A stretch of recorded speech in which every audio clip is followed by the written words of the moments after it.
नमः संस्कृताय दोस्तों, यूट्यूब से मैं साधना आप सबका स्वागत एवं अभिनंदन करती हूँ। कैसे हैं दोस्तों आप लोग? आशा करती हूँ कि स्वस्थ व्यस्त मस्त होंगे। दीपावली, दशहरा, भैया दूज सबकी फिर से सब आशा करती हूँ कि सभी त्यौहार आप लोगों को अच्छा से बीता होगा। और सभी त्योहारों से हम लोग निकल के अब आइए अपने पाठ पर चलते हैं। तो दोस्तों आज हम लोग महाकवि कालिदास द्वारा रचित मेघदूतम खंड काव्य का 26वां श्लोक लेके हाजिर हुए हैं। आज हम लोग 26वें श्लोक का अध्ययन करेंगे। उसके पहले हम लोग 25वें श्लोक का थोड़ा सा देख लेते हैं, अध्ययन कर लेते हैं। 25वें श्लोक में जो अच्छा है वह मेघ से कहता है कि दशाण देश की राजधानी विदिशा में पहुंचकर बेतवती नदी को प्राप्त कर कामुकता का फल तुम प्राप्त करोगे। कौन प्राप्त करेगा? मेघ को बताते हुए यह कह रहा है। दोस्तों हम लोग 26 नंबर श्लोक का वाचन करते हैं। नीचैराख्यम गिरिमधिवसे तत्र विश्राम हेतो त्वत्संपर्कात् पुलकितमिव प्रौढपुष्पैकदम्बैः यः पुण्यस्त्रीरतिपरिमलोद्रारिनिर्माणगराणाम् उद्दामानि प्रथयति शिला वेश्यमभियौननानि।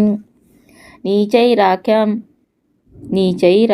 गिरिम अधिवसे तत्र विश्राम हेतो त्वत् संपर्कात् पुलकितमिव प्रौढपुष्पैः कदम्बैः यः पर्णस्त्रीरति परिमलोद्रारिनिर्माणागराणाम् उद्दामानि प्रथयति शिला वेश्यम अभियौवनानि। इस श्लोक 26वें में जो यक्ष है वह मेघ से कह रहा है। यक्ष मेघ से कहता है कि विदिशा के पास नीचई नामक पर्वत पर तुम ठहरना और वहाँ पे विश्राम करना। ठहरना और क्या करना? विश्राम करना। आइए देखते हैं इसके शब्दार्थ को। कह रहा है कि सबसे पहले देखते हैं कदम्बई है। यहाँ से शब्दार्थ है कि तत्र मतलब वहाँ, तत्र मतलब वहाँ। तो तत्र कहाँ है? ये है तत्र। इसको बदल लेते हैं। तत्र मतलब वहाँ। कहाँ? वहीं नीचई नामक पर्वत पे। तो तत्र मतलब वहाँ विदिशा में। तत्र किसके लिए आया है? तो विदिशा के लिए आया है। विदिशा में कहाँ? विदिशा में। तो ये तत्र जो है विदिशा के लिए आया है। वहाँ विदिशा में विश्राम हेतु क्या? विश्राम हेतु विश्राम करने के लिए। क्या करने के लिए? क्या? विश्राम करने के लिए प्रौढ़ पुष्पई का अर्थ होगा विकसित पुष्पों वाले। प्रौढ़ पुष्पई कदम्बई विकसित। प्रौढ़ मतलब जो खिल चुका हो, जो विकसित हो चुका हो, ऐसे कदम्बों से, जो खिल चुके हों, जो विकसित हो चुके हों, ऐसे कदम्बों से त्वत्संपर्कात तुम्हारे संपर्क के कारण, त्वत्संपर्कात तुम्हारे संपर्क के कारण पुलकितम, पुलकित मतलब रोमांचित। क्या हो जाएगा? रोमांचित। तुम्हारे संपर्क के कारण रोमांचित के समान, यानी जो रोमांचित हो जाएगा। अधिवसे मतलब ठहरना। यहाँ पे है अधिवसे मतलब ठहरना, रुक जाना। गिरिम मतलब पर्वत पर। किस? नीचई नामक पर्वत पर तुम क्या करना? ठहर जाना। उसके बाद क्या है? पर्ण स्त्री परिमत। तो यहाँ पे यह जो है, जो पर्ण स्त्री परि भी है नागराणाम, तो जो स्त्री हैं वेश्याओं की रति क्रीड़ा संबंधित सुगंधित को फैलाने वाली जो उस नगर की स्त्रियां हैं। शिला वेश्म भी यहाँ पे है ना, शिला वेश्म भी। शिला गृहों के नागराणाम यहाँ पे नागराणाम नागरिकों के, यानी नगर की जो हैं उद्दाम मतलब उत्कंठित होंगी। क्या होंगी? उत्कंठित होंगी।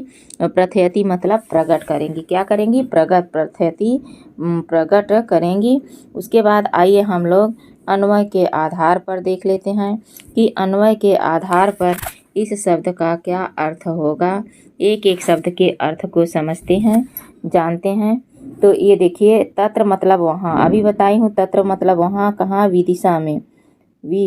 विदिशा में लिखने में थोड़ा देरी हो जाती है, बनता नहीं। तो विश्राम है, तो विश्राम के कारण विदिशा में जो विश्राम होगा। प्रौढ़ पुष्प, ये जो पुष्प विकसित हो चुके हैं कदम्ब के, ऐसे वृक्ष के तुम्हारे संपर्क में आने से, किसके, मेघ के संपर्क में आ जाने से पुलकित मतलब रोमांचित के समान हो जाएंगे। नीचई राखम गिरिम, नीचई नामक पर्वत पर अधिवसे मतलब ठहर कर, ठहरना, क्या करना, ठहरना।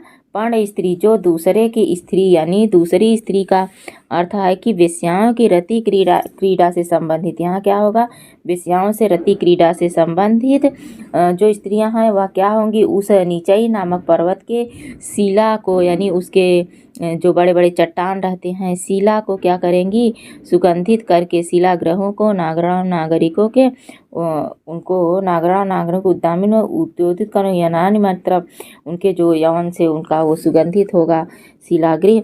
ऐसे सुगंधित फैलाने वाले पर्वत पर तुम जरूर ठहरना। उसके बाद आइए यहाँ पे विशेषण देख लेते हैं कि कौन किसका विशेष्य होगा और कौन किसका विशेषण होगा, इसे भी समझ लेते हैं।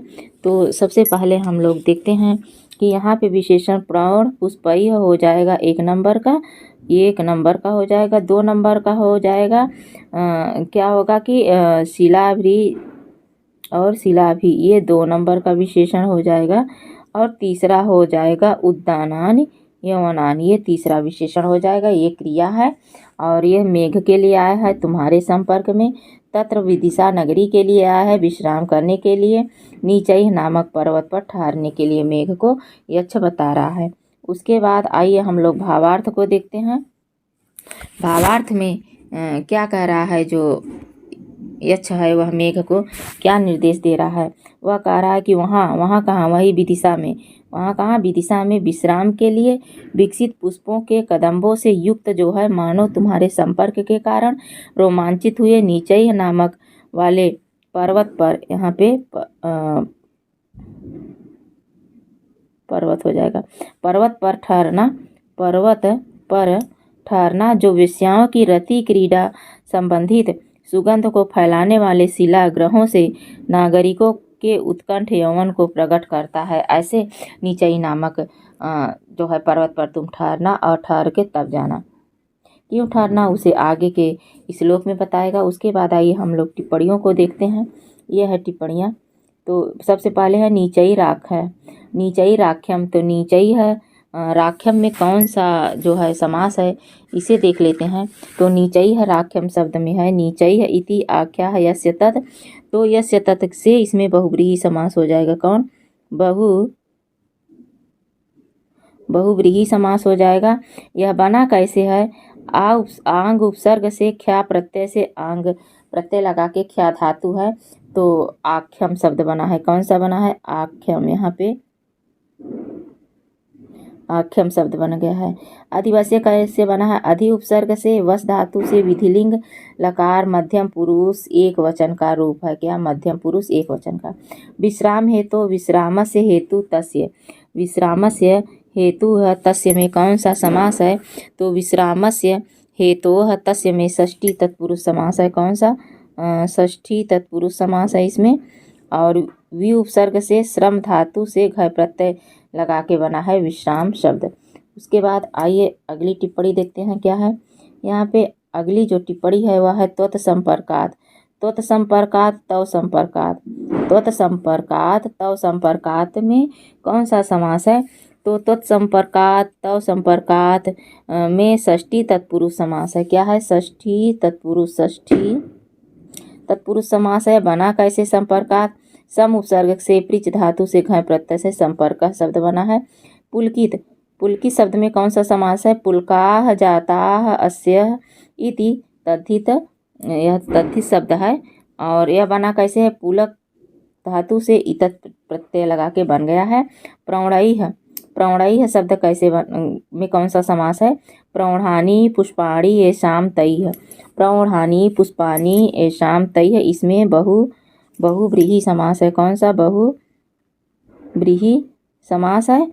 प्रोहाते अस्म प्र उपसर्ग से वह धातु अक्त प्रत्यय से पोहाते शब्द बना है। कौन सा? प्रोहाते। उसके बाद आइए देखते हैं कि उसके बाद कौन सी टिप्पणी होगी। पण स्थिरति परिमलोद्रारिभिः, तो पर्ण्याः स्त्रयः तासाम रतयः, तो इसमें कौन सा समास है? तो यहाँ पे पर्ण्याः स्त्रयः में यहाँ पे कर्मधारय हो जाएगा। कौन सा? कर्मधारय समास यहाँ पे हो जाएगा। यहाँ पे कर्मधारय हो जाएगा। कौन? कर्मधारय समास हो जाएगा। तासाम रतयः में कौन सा समास है? तासाम रतयः में षष्ठी तत्पुरुष हो जाएगा। कौन सी? षष्ठी तत्पुरुष समास हो जाएगा। षष्ठी तत्पुरुष। तत्प्रयुक्तः परिमलः, तत्प्रयुक्तः परिमलः में कौन सा समास होगा? तो यहाँ पे होगा मध्यम पदलोपी। कौन? मध्यम पदलोपी समास हो जाएगा। उसके बाद यह शब्द कैसे? उद प्लस गृह प्लस ऋणी से उदगृहिणी बना है। कौन सा? उदगृहिणी शब्द बना है। नागराणाम शब्द, नगरे भवाह नागराणाम, नगरः अण, नगर शब्द में अण प्रत्यय लगा के बना है। और उसी में उद्मानी है। कौन सा? उद्मानी। दाम्नः उदगतानि, दाम्नः उदगतानि में कौन सा समास है? तो यहाँ पे क्या है? प्रादि तत्पुरुष समास हो गया है। प्रादि तत्पुरुष समास। उसके बाद आइए अगली टिप्पणी देखते हैं कि अगली टिप्पणी क्या है, कौन सी है हम लोगों की अगली टिप्पणी। तो अगली टिप्पणी है प्रथयति। क्या है? प्रथयति शब्द कैसे बना है?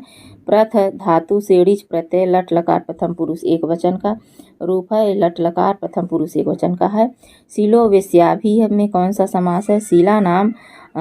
शीला नाम वेश्याभि, ये टाइपिंग में गलत हो गया है। यहाँ पे लिखाएगा कि शीला नाम वेशमानी। क्या? शीला नाम वेशमानी लिखाएगा इस तरह से। शीला नाम वेशमानी। तई है, क्या होगा? तई है।